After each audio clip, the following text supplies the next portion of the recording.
wrote down 8 points. I can go through them really quick. Are you very good students? Yes. What are you very good students? Yes. All right, let's see if you're gonna, there will be a quiz. All right, so movies started around 1900. And around 1912, the movies were really going. Silent movies were really going. Prior to that, costume design was really de facto. So if you had a nice hat and the scene needed somebody in a hat, you might get that job, right? But by 1912, Adolf Zucker bought the movie Queen Elizabeth starring Sarah Bernhardt.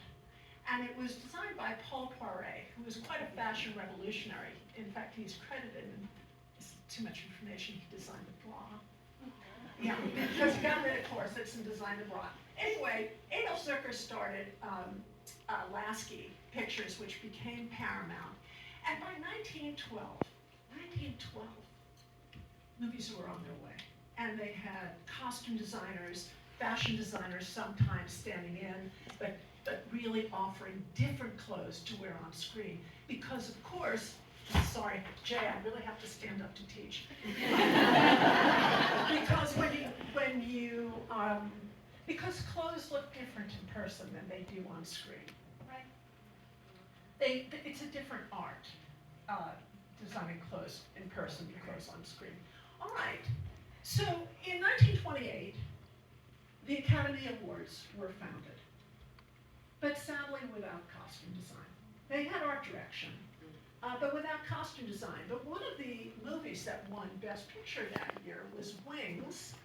It was Sunrise and Wings, and Edith Head actually designed the costumes for Wings. So Edith Head's name was already, in 1928, quite a thing. Costume designers were, at the very beginning, contracted to studios. Very few of them worked freelance and had to worry about what they were being paid because the studios ran this town.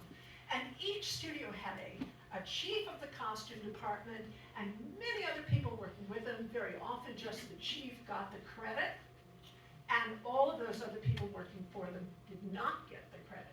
And costume design bloomed through the golden age of movies. Trying to go quick. And of course there was the emergence of sound and Technicolor, which had an impact on costume designers as well.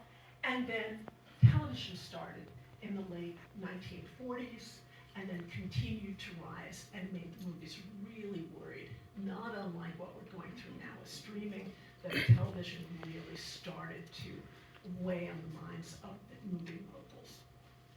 So the first Academy Award, interesting, 1948 was the first Academy Award for costume design. So someone that we know and revere, Gilbert Adrian, who designed The Wizard of Oz, was never nominated for an Academy Award and never had anything to do with the Academy Awards because he retired in 1941. When the Academy Awards started for costume design in 1948, the Academy decided to split the awards.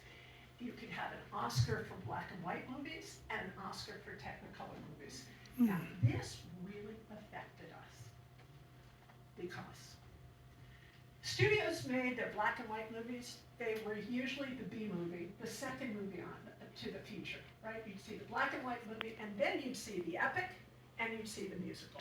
So it made sense that there were 2 Academy Awards, because one was really by default the low-budget contemporary feature, right?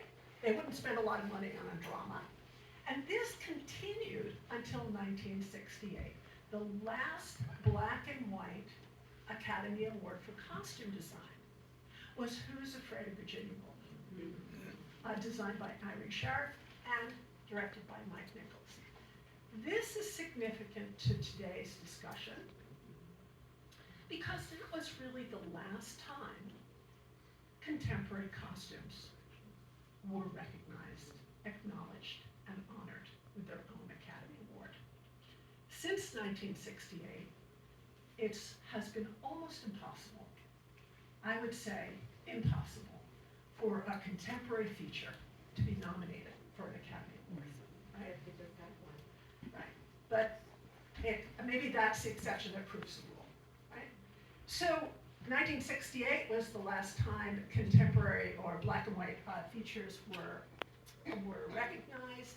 And then what happened in the 70s and 80s was there was a new Hollywood, or new group of directors like Mike Nichols, Arthur Penn, Sidney Lumet, who came from the theater and who were accustomed to being with costume designers. And if any of you have been to the theater and seen a playbill, you'll notice a funny thing in the theater where the lighting designer, the costume designer, and the seating designer are all in the same line. It's amazing. It's not that terrible hierarchy that we have here in this town. It feels collaborative, it feels good. Well, these three men, amongst others, decided they needed costume designers. And so in the 70s and 80s and 90s and aughts, costume design started coming back.